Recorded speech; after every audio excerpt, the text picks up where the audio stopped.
ഞാൻ സുനിൽ സുന്ദർ. എൻ്റെ ചാനലിലേക്ക് നിങ്ങൾക്ക് എല്ലാവർക്കും സ്വാഗതം. ഇന്ന് ഞാൻ പറയുന്നത് ആത്മാക്കളെക്കുറിച്ചാണ്. ഒരുപാട് പേരുടെ ചോദ്യമാണ്. ഒരുപാട് പേര് എൻ്റെ മുന്നിൽ വരാറുണ്ട്, വിളിച്ച് ചോദിക്കാറുണ്ട്.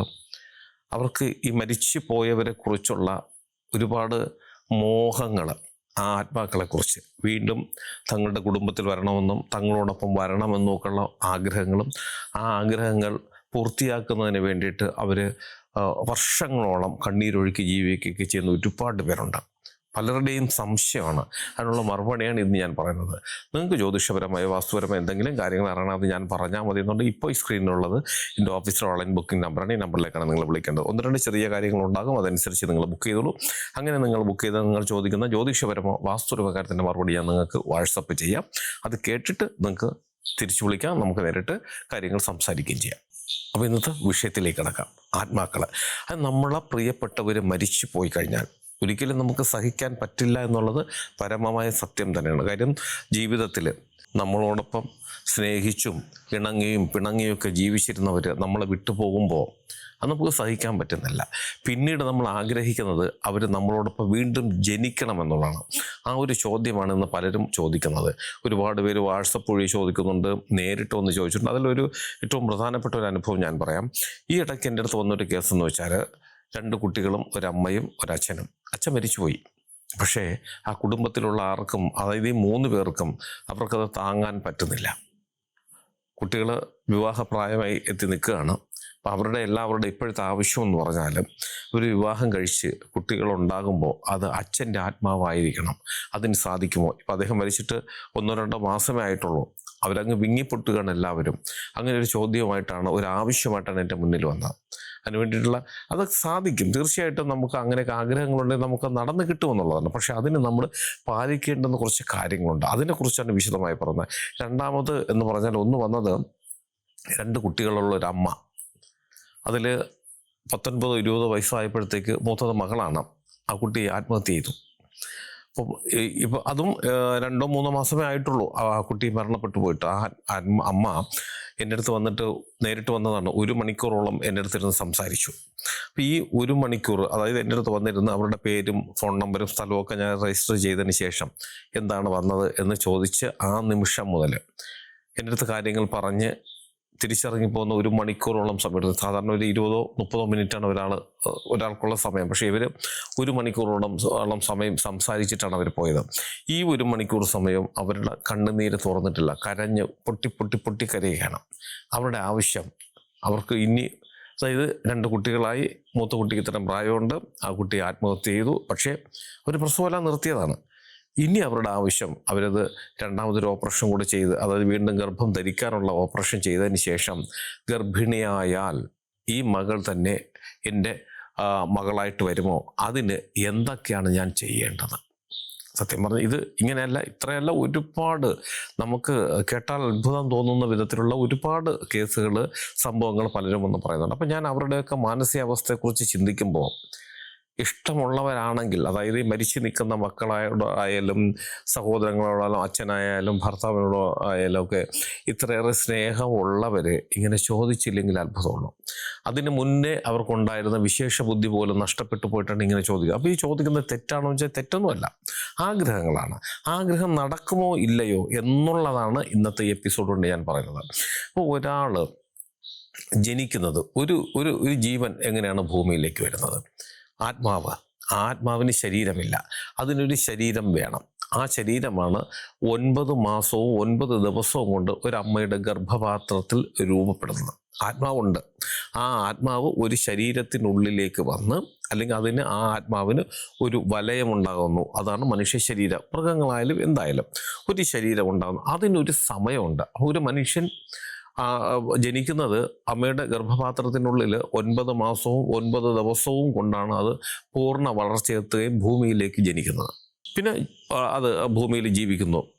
മരിച്ചു കഴിഞ്ഞാലും, അതായത് ആത്മാവും ശരീരവും ഒന്നിക്കുമ്പോൾ അതിന് ജനനമെന്നും, അതിന് ഇത്രയും ഏകദേശം 1 വർഷത്തോളമുള്ള സമയമുണ്ട്. അതിനുശേഷം ആത്മാവും ശരീരവും പരസ്പരം വിട്ടൊഴിയുന്ന അവസ്ഥയ്ക്ക് നമ്മൾ മരണവും എന്ന് പറയുന്നു. അപ്പം മരിച്ചു കഴിഞ്ഞാലും, അപ്പം ജനിക്കുന്നതിന് ഇത്രയും സമയം വേണമെന്നുണ്ടെങ്കിൽ, മരിച്ചു കഴിഞ്ഞാൽ പോലും ഈ ആത്മാവ് വീണ്ടും സ്വതന്ത്രമായി പോകുന്നതിന് ഏകദേശം ഇത്രയും സമയം 1 വർഷത്തോളം 365 ദിവസത്തോളം സമയമെടുക്കുമെന്നുള്ളതാണ്. അതിനുശേഷം മാത്രമേ, അതായത് ഈ ആത്മാവ് ഒരു ശരീരത്തിൽ വന്ന് ഒരു മനുഷ്യ ശരീരം കൊണ്ട് അത് ജനിച്ച് അത് പക്വത വന്നു കഴിഞ്ഞാൽ മാത്രമേ അത് പിന്നീട് അതിന് ഇഷ്ടപ്രകാരം അത് പ്രവർത്തിക്കാൻ സാധിക്കുള്ളൂ. ഇല്ലേ? ജനിച്ചു കഴിഞ്ഞാൽ പോലും കീഴും കിഴക്കൊന്നും അറിയില്ല. അത് പിന്നെ വളർന്ന് വിദ്യാഭ്യാസം നേടി ശരീരം വെച്ച് ആരോഗ്യം വെച്ച് ബോധം വെച്ചൊക്കെ വരണം, എങ്കിലേ അതിന് നന്നായി പ്രവർത്തിക്കാൻ പറ്റുള്ളൂ. അതുപോലെയാണ് മരണവും. മരണം സംഭവിച്ചു, ഈ ശരീരം നഷ്ടപ്പെട്ടു പോയി. നഷ്ടപ്പെട്ടു കഴിഞ്ഞാൽ പിന്നീട് ആത്മാവ് മാത്രമാണ് നിലനിൽക്കുന്നത്. അപ്പോൾ ഈ ആത്മാവിന് മറ്റൊരു പുനർജന്മം കിട്ടുന്നതിനോ അല്ലെങ്കിൽ ആത്മാവ് പൂർണ്ണമായും സ്വതന്ത്രം ആകുന്നതിനോ ഈ 1 വർഷം സമയം വേണ്ടിവരിക. ഈ 1 വർഷം കൊണ്ട് നമ്മൾ അവർക്ക് ഈ ആത്മാവ് പൂർണ്ണമായും സ്വതന്ത്രമായി അതിന് ഇഷ്ടപ്രകാരം പ്രവർത്തിക്കാൻ പറ്റുന്ന ഒരു അവസ്ഥയിലേക്ക് എത്തിച്ചു കൊടുക്കുന്ന കർമ്മങ്ങൾ, പിതൃകർമ്മങ്ങൾ, അത് നമ്മൾ ചെയ്തു കൊടുക്കണം. അത് ഹിന്ദു ആയാലും ക്രിസ്ത്യനായാലും മുസ്ലിം ആയാലും അവരെല്ലാവരും ചെയ്യുന്നുണ്ട്. അവർ ചെയ്യുന്ന 3 വിഭാഗക്കാരും ചെയ്യുന്ന റൂട്ട് 3 ആണെങ്കിലും ഉദ്ദേശം ഒന്ന് തന്നെയാണ്, ആത്മാവിൻ്റെ മോക്ഷപ്രാപ്തി തന്നെയാണ്. അപ്പോൾ ഞാൻ പറഞ്ഞു വന്നത്, ഈ 1 വർഷത്തിന് മരിച്ച് 1 വർഷത്തിന് ശേഷം ഈ തർപ്പണങ്ങളെല്ലാം നമ്മൾ കൃത്യമായി പൂർത്തീകരിച്ച് കൊടുത്തു കഴിഞ്ഞാൽ മാത്രമേ അവർ പൂർണ്ണമായും വീണ്ടും മറ്റൊരു ശരീരം സ്വീകരിക്കുന്നതിന് പ്രാപ്തരാകുകയുള്ളൂ.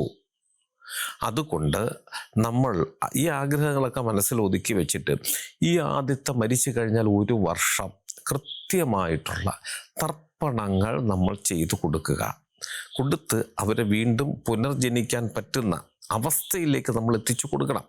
അങ്ങനെ എത്തിച്ചു കൊടുക്കാതെ, അതായത് തർപ്പണങ്ങൾ കൃത്യമായി ചെയ്തു കൊടുക്കാതിരുന്നാൽ അതെല്ലാം പ്രേതാത്മാക്കളായി മാറും. അതാണ് നമുക്ക് ചുറ്റിനും വരുന്ന പ്രേതങ്ങളെന്ന് പറയുന്നത്. ഇല്ല, ഈ 1 വർഷം കൊണ്ട് നമ്മൾ അവരെ പൂർത്തീകരിച്ച് അതായത് തർപ്പണങ്ങൾ ചെയ്ത് അവരുടെ ശക്തിയെ വീണ്ടും നമ്മൾ ആ ഒരു പദത്തിലേക്ക് എത്തിച്ചു കൊടുത്തു കഴിഞ്ഞാൽ അവർ വീണ്ടും നമ്മൾ ആഗ്രഹിക്കുന്നത് പോലെ നമ്മുടെ കുട്ടിയായിട്ടോ അല്ലെ വീണ്ടും നമ്മുടെ ആ കുടുംബത്തിലെ ഒരു അംഗമായിട്ടോ അവർ ജനിക്കും. അത് നമ്മുടെ ആഗ്രഹമാണ്, അതിന് നമുക്ക് നിൽക്കേണ്ട. പക്ഷേ ഈ ആഗ്രഹം നമ്മളിപ്പോൾ ഈ ആഗ്രഹം പേറി വന്ന ഈ 2 പേര്, അല്ലെ എൻ്റെ അടുത്ത് ദിവസം ഒരുപാട് പേര് വരുന്നവരെല്ലാം അവർ മറ്റുള്ള കാര്യങ്ങളൊന്നും ചെയ്യാൻ അവർ മടിക്കുന്നു, തർപ്പണങ്ങൾ ചെയ്യുന്നില്ല. അതിനൊക്കെ പല ന്യായങ്ങളും പറയും. ഞങ്ങൾക്ക് ആളില്ല, അല്ലെങ്കിൽ പറ്റുന്നില്ല, അല്ലെങ്കിൽ മുടങ്ങിപ്പോയെന്ന് പറയും. അതാണ് ആദ്യം നമ്മൾ പൂർത്തീകരിച്ചു കൊടുക്കേണ്ടത്. അത് പൂർത്തീകരിച്ച് കൊടുത്തു കഴിഞ്ഞാൽ തീർച്ചയായിട്ടും നമ്മൾ ആഗ്രഹിക്കുമ്പോൾ നടക്കും. ഒന്ന് വളരെ പ്രധാനപ്പെട്ട മറ്റൊരു കാര്യം, ഈ പറഞ്ഞ 1 വർഷത്തിനുള്ളിൽ അവർക്ക് നമ്മൾ തർപ്പണങ്ങൾ ചെയ്തു കൊടുക്കുന്നുണ്ടല്ലോ, അത് ചെയ്താൽ മാത്രം പോരാ. ഇതെല്ലാം ചെയ്തു കൊടുത്തിട്ട് അവരെ ആലോചിച്ച് നമ്മളിങ്ങനെ ഒഴുക്കുന്നതും അവർ ഈ മോക്ഷപദത്തിലേക്ക് എത്തുന്നതിന് തടസ്സമാണ്. നമ്മൾ എത്ര കർമ്മങ്ങൾ പൂർത്തീകരിച്ച് കൊടുത്തിട്ടും കാര്യമൊന്നുമില്ല. സന്തോഷത്തോടു കൂടി വേണം നമ്മളത് ചെയ്തു കൊടുക്കാനായിട്ട്. അവരെക്കുറിച്ച് ആലോചിച്ച് പിന്നീട് ഒരിക്കലും നമ്മൾ കണ്ണീരൊഴുക്കരുത്, ഒപ്പാരി വയ്ക്കരുത്. അങ്ങനെ ചെയ്താൽ എത്ര വലിയ കർമ്മങ്ങളാണ് ചെയ്താൽ പോലും ഒരിക്കലും അവർ ഒരു മോക്ഷപ്രാപ്തിയിലേക്ക് എത്തില്ല. കാരണം നമ്മുടെ തൊട്ടടുത്തുള്ളൊരു സംസ്ഥാനമാണ് തമിഴ്നാട്. അവർ ഈ കാര്യത്തിൽ നമ്മളെക്കാളും കുറച്ചുകൂടി വളരെ മുൻപിലാണ്. അവിടെ ഒരാൾ മരിച്ചു കഴിഞ്ഞാൽ ബന്ധുക്കളൊക്കെ കരയും, ഇല്ല എന്ന് പറയുന്നില്ല. പക്ഷേ ആ ശവശരീരം കൊണ്ടുപോകുന്നത് എങ്ങനെയാണെന്ന് ശ്രദ്ധിച്ചിട്ടുണ്ടോ? അതൊന്ന് ശ്രദ്ധിച്ച് നോക്കണം. അവിടെയാണ് ഏറ്റവും വലിയൊരു വിശേഷം നമുക്ക് കാണാൻ പറ്റുന്നത്. ഈ മരിച്ചുപോയ ആളിനെ എടുത്തിരുത്തും, നല്ല വെള്ള ഷർട്ടും വെള്ള മുണ്ടും ഒക്കെ ഉടുപ്പിച്ച് കൂളിംഗ് ഗ്ലാസ് കണ്ണാടി ഉൾപ്പെടെ വെച്ച് വളരെ പൗഡറൊക്കെ ഇട്ട് ഒരുക്കി ഒരു കസേരയിലിരുത്തി 10 പേര് കാണുന്ന വിധത്തിൽ കൊണ്ടുപോകുന്നു. അതിന് ചുറ്റിനും അവർ ഈ ഡപ്പാങ്കുത്തു പാട്ടും ഡാൻസും വേണം. അതായത് ആഘോഷമായിട്ടാണ് അവർ കൊണ്ടുപോകുന്നത്, സന്തോഷത്തോടു കൂടി. നമുക്ക് തൽക്കാലം സാധിക്കില്ല, പക്ഷേ നമുക്ക് സാധിക്കണം. കാര്യം മരിച്ചു കഴിഞ്ഞാൽ 13 ദിവസത്തോളം ഈ ആത്മാവ് നമ്മുടെ ഏറ്റവും വേണ്ടപ്പെട്ടവരുടെ ചുറ്റിനും തന്നെ ഉണ്ടായിരിക്കും. ഇതെല്ലാം ഗരുഡ പുരാണത്തിൽ പറയുന്നതാണ്, അതിന് ഒരുപാട് തെളിവുകളുമുണ്ട്. 13 ദിവസം നമ്മളോടൊപ്പം തന്നെ ഉണ്ടായിരിക്കുക, അന്തരീക്ഷത്തിൽ ഉണ്ടായിരിക്കുക. അതിനുശേഷമാണ് 16 നമ്മൾ പുലകുളി അടിയന്തരം നടത്തുന്നത്. ആ ഒരു വാക്കിൽ തന്നെ ഈ പുലകുളി അടിയന്തരം കഴിഞ്ഞതിന് ശേഷം പിന്നീട് ഒരിക്കലും നമ്മൾ ദുഃഖിക്കാൻ പാടില്ല എന്നുള്ളൊരു സൂചന കൂടി ആ പേരിലുണ്ട്. അതിനെക്കുറിച്ച് വിശദമായിട്ട് പറഞ്ഞു തരാം. പുല, കുളി, അടിയന്തരം, അത് 3 വാക്കാണ്. പുല എന്ന് വെച്ചാൽ എന്താണ്? ഈ അശുദ്ധിയാണ്, മരണം കൊണ്ട് നമ്മളിലേക്ക് വന്ന അശുദ്ധിയാണ്, തുടക്കം എന്ന് പറയും. അതാണ് പുല. ആ പുലയെ രണ്ടാമത്തെ വാക്കെന്ന് പറഞ്ഞാൽ കുളിയാണ്. കുളി എന്ന് വെച്ചാൽ എന്താണ്? ശുദ്ധമാക്കുക. അതായത് ആ പുലയെ കുളിച്ചു, അതായത് അതിനെ നമ്മൾ ആ തുടക്കിനെ അശുദ്ധിയെ നമ്മൾ കുളിച്ച് മാറ്റിക്കഴിഞ്ഞു. മൂന്നാമത്തെ വാക്ക് എന്താണ്? അടിയന്തിരം. അടിയന്തിരം എന്ന് പറഞ്ഞാൽ നമ്മൾ സന്തോഷമായിട്ട് എല്ലാവരും കൂടെ കൂടിയിരുന്ന് ആഹാരം കഴിച്ച് പിരിയുന്ന ചടങ്ങാണ്. അതായത് മരണത്തുടക്കിനെ നമ്മൾ ശുദ്ധമാക്കി സന്തോഷമായി എല്ലാവരും ആഹാരം കഴിച്ച് പിരിയുക. അതിനുശേഷം നമ്മൾ ഈ ആത്മാവിനെക്കുറിച്ച് ഒരിക്കലും നമ്മൾ വിഷമിക്കാൻ പാടില്ല. കാരണം മരണമെന്ന് പറയുന്നത് പരമമായ ഒരു സത്യമാണ്. അത് സംഭവിച്ചു കഴിഞ്ഞാൽ പിന്നീട് എന്താണ്? ഒരിക്കലും നമുക്ക് ആ രൂപത്തെ കാണാൻ സാധിക്കില്ല. യഥാർത്ഥത്തിൽ ആ യാഥാർത്ഥ്യം നമ്മൾ മനസ്സിലാക്കണം. പിന്നീട് നമ്മുടെ ആഗ്രഹം, വിഷമമുണ്ടായിരിക്കുക, അത് നമ്മളിലേക്ക് അല്ലെങ്കിൽ നമ്മുടെ കുടുംബത്തിലേക്ക് തന്നെ അത് വീണ്ടും ജനിച്ചു വരണം. അതും നമ്മുടെ ഒരു അടങ്ങാത്ത ആഗ്രഹമാണ്. അങ്ങനെ ആഗ്രഹം ഉണ്ടെങ്കിൽ അതിനുള്ള വഴികൾ നമ്മൾ തന്നെ തുറന്നു കൊടുക്കുക. കൃത്യമായിട്ടുള്ള ബലിതർപ്പണം. 16-ന് ശേഷം ഒരു കാരണവശാലും ഒരു തുള്ളി കണ്ണുനീര് പോലും ഒഴുക്കരുത്. ഇത് പറയുമ്പോൾ പലർക്കും സാധിക്കില്ല എന്ന് പറയും. അങ്ങനെ സാധിക്കാതെ വന്നാൽ ഇതുപോലെ ആ ആത്മാക്കൾ മോക്ഷപ്രാപ്തി കിട്ടാതെ അലഞ്ഞു തിരിയും. നമ്മൾ ദിവസവും 3 നേരം അതിനാലോചിച്ച് കരയും, നെഞ്ചിലിടിക്കും, ഒപ്പാരി വയ്ക്കും. എന്നിട്ട് മാസാമാസം പോയി ബലിയിട്ട് കൊടുക്കും. അങ്ങനെ ചെയ്തിട്ട് ഒരു കാര്യമില്ല. സന്തോഷത്തോടെ അവർ പോയി, അവരവരുടെ ഡ്യൂട്ടി തീർത്ത് അവർ പോയി കഴിഞ്ഞു. വീണ്ടും അവർ വരും. ആ വരവിന് വേണ്ടി നമ്മൾ കാത്തിരിക്കുക. ആ വരവിന് വേണ്ടി എന്താണ് നമ്മൾ ചെയ്യേണ്ടത്? അത് ഞാൻ ഈ പറഞ്ഞ കാര്യങ്ങളാണ്. ഇത്രയും കാര്യങ്ങൾ ചെയ്ത് പൂർത്തിയാക്കി കൊടുത്താൽ ഈ ആത്മാക്കൾ വീണ്ടും നമ്മളോടൊപ്പം തന്നെ പുനർജനിക്കുവാനുള്ള സാധ്യത വളരെ വളരെ കൂടുതലാണ്. അപ്പം ഇങ്ങനെ ആഗ്രഹിക്കുന്നവരെല്ലാവരും ഞാൻ ഈ പറഞ്ഞ കാര്യങ്ങൾ കൃത്യമായി ചെയ്ത് മുന്നോട്ട് പോവുക. മരിച്ചവരെ കുറിച്ച് ആലോചിച്ച് ഒരിക്കലും നമ്മൾ വിഷമിക്കരുത്. വിഷമിക്കേണ്ട കാര്യമില്ല. അങ്ങനെ വിഷമിച്ചിട്ട് യാതൊരു ഉപയോഗവുമില്ല. എന്നാൽ അങ്ങനെയുള്ള ആത്മാക്കൾക്ക് വേണ്ടി തർപ്പണങ്ങൾ ചെയ്തു കൊടുത്ത് അവരുടെ പേര് നിലനിൽക്കുന്നതിന് വേണ്ടി അവരുടെ പേരിന് ഈ കുട്ടികൾക്ക് വേണ്ടിയിട്ട് അന്നദാനങ്ങളോ മറ്റു വസ്ത്രദാനമോ മറ്റെന്തെങ്കിലും സഹായങ്ങളൊക്കെ ചെയ്ത് അവരുടെ പേര് നിലനിർത്തുക. അതായത് എല്ലാവരും ആ പേര് കേൾക്കുമ്പോൾ തന്നെ ഒരു സന്തോഷം, അല്ലെങ്കിൽ അവരുടെ പേരിന് ഇത്രയും കാര്യങ്ങൾ ചെയ്യുന്നുണ്ടല്ലോ, എല്ലാവരുടെയും പ്രാർത്ഥന ആത്മാവിൻ്റെ കൂടെ ഉണ്ടായിരിക്കും.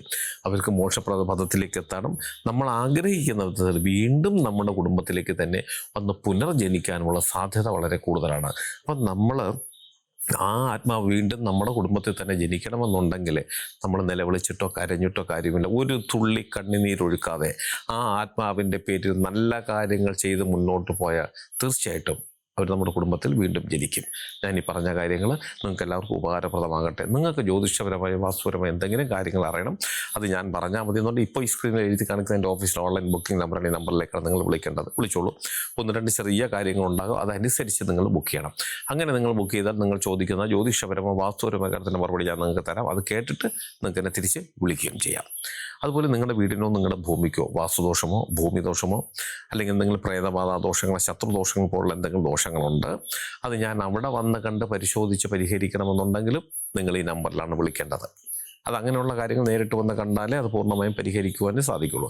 അത് നേരിട്ട് അവിടെ വന്ന് കണ്ടുപിടിച്ച് ഉചിതമായ സമയത്തിന് ഞാനത് പരിഹരിച്ച് തരികയും ചെയ്യാം. അതിന് ഏത് ജില്ലയിലാണ് മറ്റൊരു സ്റ്റേറ്റിലാണെങ്കിലും സമയക്രമം അനുസരിച്ച് ഞാൻ അവിടെ വന്ന് കണ്ട് അതിനുള്ള പരിഹാര മാർഗ്ഗങ്ങളും ചെയ്തു തരാം.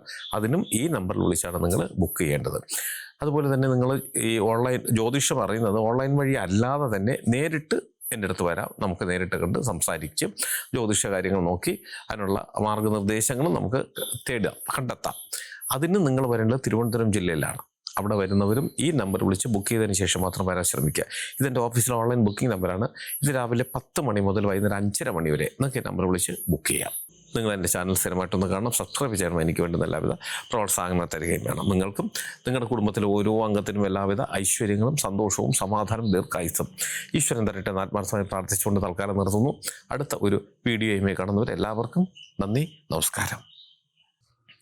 ഇടയ്ക്ക് ഒരു കാര്യം പറഞ്ഞോട്ടെ. എൻ്റെ മൂത്ത മകള് ഒരു ബിസിനസ് തുടങ്ങിയിരിക്കുന്നത് ഓൺലൈൻ ബിസിനസ്സാണ്. നിങ്ങൾ ആവശ്യപ്പെടുന്ന ഡിസൈനുള്ള തുണികൾ, സ്ത്രീകൾക്കും കുട്ടികൾക്കുമുള്ള തുണികൾ തയ്ച്ച് കൊറിയറിൽ അയച്ചു തരുന്ന ഒരു സംവിധാനമാണ്. കുറച്ച് വിപുലമായിട്ടാണ് ഞങ്ങൾ തുടങ്ങിയിട്ടുള്ളത്. ഈ കാണിക്കുന്ന ഈ സൈറ്റിൽ നിങ്ങൾ കയറി നോക്കുക. ഇതിനകത്ത് ഒരുപാട് മോഡലുകൾ കാണിച്ചിട്ടുണ്ട്. ഇഷ്ടപ്പെട്ടാൽ മാത്രം നിങ്ങൾ തീർച്ചയായിട്ടും ഓർഡർ തരണം. ഒരുപാട് പേര് ഞങ്ങൾക്ക് ഓർഡർ തരുന്നുണ്ട്. നിങ്ങളും ഇഷ്ടപ്പെട്ടാൽ തീർച്ചയായിട്ടും നിങ്ങൾ ഓർഡർ തന്ന് ഞങ്ങളെ സഹായിക്കണം. അത് കൊറിയറിൽ നിങ്ങളുടെ വീട്ടിലേക്ക് അയച്ചു തരും. വിശദമായിട്ടുള്ള വിവരങ്ങളൊക്കെ അത് ഡിസൈനിനെ കുറിച്ചുള്ള സകല കാര്യങ്ങളും ഇതിനകത്തുണ്ട്. ഇഷ്ടപ്പെട്ടാൽ ഓർഡർ തന്ന് ഞങ്ങളെ സഹായിക്കുക.